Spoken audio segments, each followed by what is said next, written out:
Perfect. Alright, we are back. Welcome back. I'm your host, Cockles. You know what it is, let's get into it. This episode's going to be a little different. This is about the Appalachian mountains.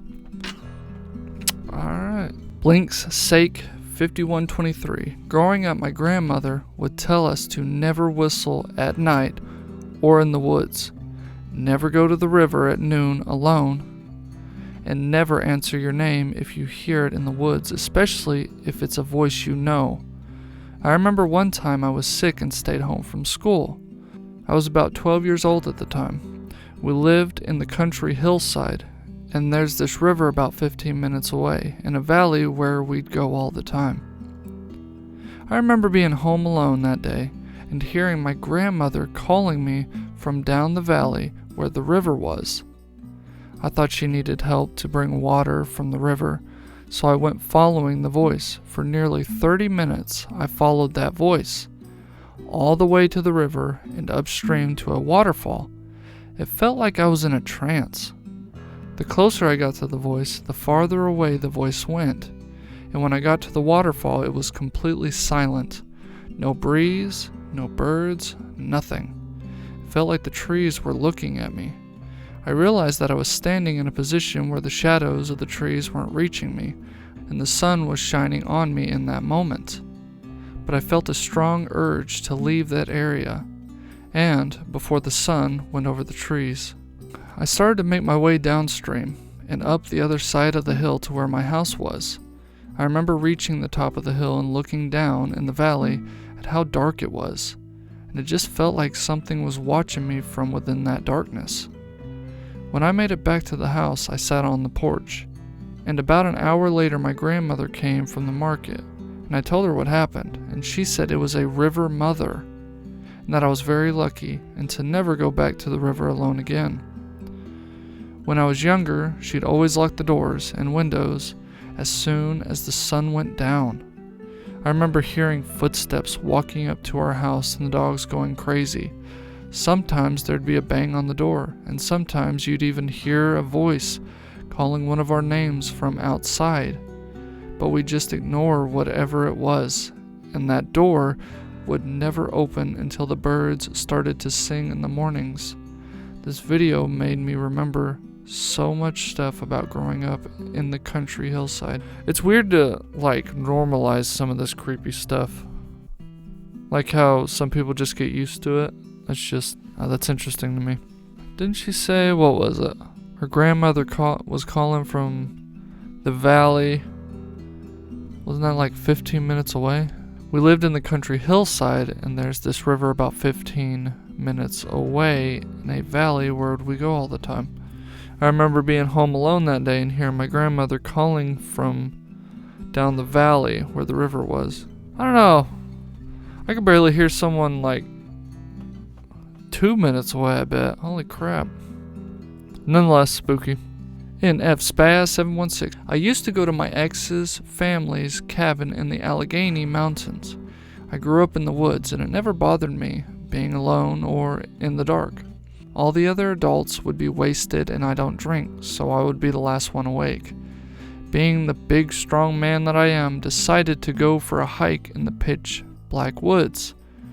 I get about halfway up the mountain and I hear people whispering my name. I shine my spotlight around and see absolutely nothing, but can still hear snickering and whispering, and thought for sure somebody somehow woke up from their drunken slumber and beat me up there somehow and was messing with me. I had never been spooked the way I was that night. I got back to the cabin quickly, and everybody was still inside sleeping. So I sat on the porch, watching what was left of the campfire and listening. Something out there knows my name and prowls around their property at night. I'm getting cold chills just recalling that night. That's creepy. Yeah, stuff like that. It'll show you how much of a big, strong man you are. Gloria Teeting, 8446. Years ago, our brakes failed coming down the mountain in our Volkswagen Bug. We used our shoes to stop. We rolled in the woods and we found a still, surrounded by guys with shotguns. We explained the problem, and they fixed the brakes. We saw a child playing with a hatchet for a toy. We ate dinner, and we were escorted off the mountain by the moonshine guard. They gave us a couple of jars of moonshine. I've never been so scared in my life. Holy moly, you got some moonshine out of that. I can't believe that. That's cool, they Flintstoned it. Alexander Simon, 6923. I hiked the Appalachian Trail last year, and one of the nights I spent in a shelter instead of my tent. I had to get up in the middle of the night to use the restroom. It was probably 2:30, 3 a.m., and the fog was so thick I couldn't see more than 5 feet in front of me. Anyway, I left the shelter and headed as best I could in a straight line into the woods, but quickly lost sight of that building. I stopped at a bush and did my business, and I swear, all of the sound except for what I was making just vanished. My breathing and movement, the rustling of my coat, everything originating from me suddenly sounded amplified, deafeningly loud. I know about the Oz effect and that sudden silence, and I know it means that it's time to leave. So I finished up and turned back the way I came. And when I tell you my Nana, who was 75 and halfway across the country at that moment, spoke directly into my ear, saying my whole first name, which no one uses, it scared the hell out of me.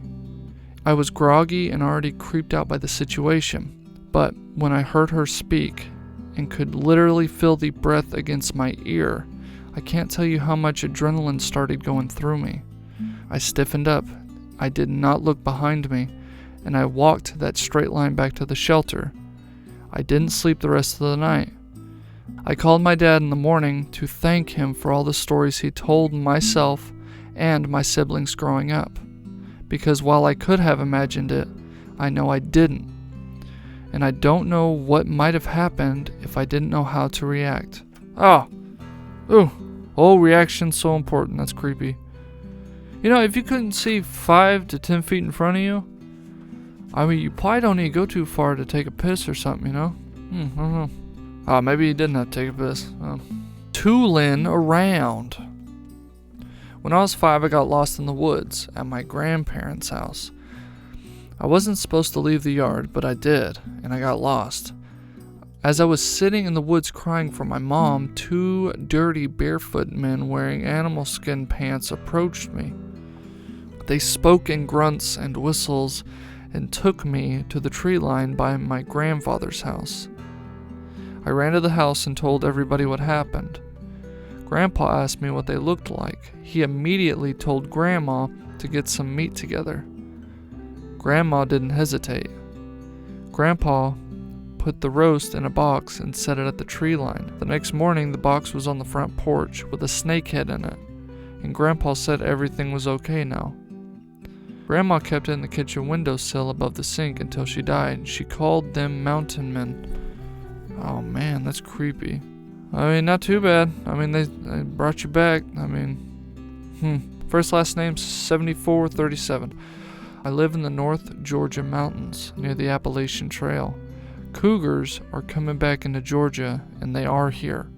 I had one at dusk watch me get groceries out of the car from 15 feet away. We also have bobcat and bears. I am now in the house at dusk, locked in tight. The black-eyed children are what scare me. I live by myself. I am 65, female, and I am not opening that door for anyone. I have guns and bear mace for unannounced, uninvited visitors that can bleed. I've heard a few stuff about the black-eyed children. That's just, yeah. I don't think I've heard about a more creepy place. Like, every video on the Appalachian Mountains, comments, like people telling about their encounters and whatnot. This place is unreal. Oh my gosh. I guess if you don't believe in creepy stuff, that's the place to go. Tyler Simpson, 4936. I lived in the southern tip of West Virginia, McDowell, my whole life, and I recently went hiking. I went off the trail for a little ways and then stopped to rest. A cute squirrel came right down from a tree and then proceeded to stare at me and make a bunch of ruckus while stomping his front paws. I thought he was just being territorial. Then I realized the squirrel was looking behind me, and I got this feeling I wasn't alone. And as soon as that happened, everything fell silent. All the birds stopped making noise. I started to hear a voice hoot from the nearby trees. It sounded like a man trying to make ape noises. I then heard what sounded like something huge trudging through the leaves toward me, but I didn't see anything. I immediately assumed Bigfoot, and I did not calmly walk away. I ran so fast and far, my throat bled a little from the exhaustion. I stopped right at the woodline of the park where the trail started, and there were police parked there. And I didn't want to come running out of the bushes looking like a lunatic, so I paused and took a moment to breathe. When I walked out, I noticed two boys that were the only others at the park playing basketball at the tiny court, walking away from the woodline nearby, and two cops left the cop car, one holding a rifle. I walked by and they ignored me, and as I walked past the cop car, they got to the woodline and fired a shot into the woods.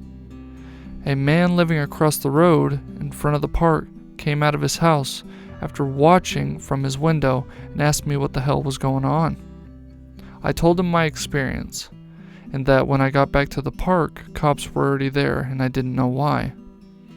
I walked back home and never to this day found out what in the world that thing was I encountered, why the cops were at the park when I got back after running like crazy, or what they shot at as I was exiting the park. My guess is it was all tied together, and whether it was a Bigfoot or some feral local human, I can say for certain all the animals in the woods won't drop dead silent like that for just another human being approaching. Our mountains are likely home to more than we would like to admit exists. Yeah, for sure. Holy moly. I'm plague. I went on a church trip for the youth when I was 15. Me and my 3 friends were split from the group, as we all were established as being mature enough to make our own decisions, etc. We decided to go walking through the woods towards dusk. We could hear a river off in the distance. I wanted to see it badly. I always loved the chance of coming across something marvelous and mighty in beauty, and not knowing kept me curious of what we would find. I went ahead of my friends by maybe 300 feet. When I came up to the stream, I dove into the water without hesitation. It was in the middle of fall and the water was cold as hell. We were at least 1/4 mile away from the cabin. What I saw was a girl no older than 11, face down in the stream. I grabbed her, and a branch sticking out from a log lodged into the center of the current. Because of this log, the current was very strong underneath the water, and it was so hard to keep a hold of the algae-laden limb at this point. I didn't know if the girl was alive or not. Eventually I screamed out for help. I felt a hand reach down from the side of the banks and help pull me up. I dragged the girl up after I was securely on the side of the bank. At that moment, I fell back shivering cold and soaking wet. My friends then came up all together. I was confused. I asked who helped me up. I then remembered the girl and turned around to see she was no longer there. I knew she was on the bank. I just knew it. I didn't let go. I would have never. Then I realized there was never a girl. There was no one here to help me out of the river. According to my friends, I took off running towards the stream like a madman. But in my head, it never happened like that. I temporarily started to show signs of psychosis and was admitted into 3 different mental health facilities within Kentucky. It took 10 years and several mental health professionals to convince me it was a figment of my imagination. I may not be crazy, but I know what I felt that day. I think they meant to say, I may be crazy, but I know what I felt that day. Man. I don't even know what to think about that one. Wilderness, survival, and thrive, maybe? Thrive, 7954. Don't talk at night, don't whistle, don't mock them, and don't test them. I've seen them forest demons. I've been stalked once by them. You stay calm and get out of there. But if you have to cross evil ground, tell them you're just passing through. 'Cause you ain't gonna hide from them. They already know you're there, and you ain't gonna outrun them. Tell them you're passing through. There's one spot where I trap every year that's wicked ground, and I tell them every time that I'm only there for a visit to collect my catch. You never stay out in those parts after dark, beyond the light of the campfire though. Fire drives them away. People mock the bony folk, but those who have had them punch your car window when you're crossing their territory at night, or who have had them follow you and stalk you while you're tapping maple trees, you know they're out there. I haven't heard of this tapping maple trees. The bony folk. Okay, that was interesting. Spooky. Christum, 2010. Here in southeast Alabama, I live in the country. I'm gonna tell you now, there is some creepy stuff going on here. At night, we do not go outside. We have bars on our doors and windows, and at night, our curtains stay closed. At the time, we hear our trash can lid slam close, and when we go to check our security, motion light will be activated every single time. One night, I opened the front door to smoke a cigarette, and as soon as I opened the door, my wife and I heard a loud scream, howl, owl sound, all mixed together. I can't explain it. I instantly shut the door, then told myself, no, and opened it back up, and we listened until it stopped. The end sounded like a dog mixed with an owl coo or something. I was born and raised here. I know all the wildlife. The sound we heard that night, I honestly have never heard. My wife's eyes were huge and asked what the hell was that, and I told her I had no idea. I also have pics of huge footprints we found in our garden. I put my foot next to them for size comparison, and it dwarfed my foot. I wear a size 12.5 men's boot. You can see toes and all in the pic, plain as day. I swear on my mama, something comes around here almost every night to the point when the sun goes down, we are locked in until morning. The sound is what always gets me though. I'll never forget it. Sounded like an old woman screaming mixed with a howl, and at the end like a dog whimper, owl coo. I don't know any other way to begin to explain it. The stuff chilled me to my core, and I'm a big tough guy, in my own mind at least. This sound instantly made me close the door as soon as I opened it up. I did have the courage enough to automatically open it back up, just to hear it to see what the hell it was, but I honestly do not know. Damn, that was creepy. I was your host, Cockles. Thank you so much for joining me. Tales from the comments. Do not go to the Appalachian Mountains. Appalachian, I don't know. Have a great night.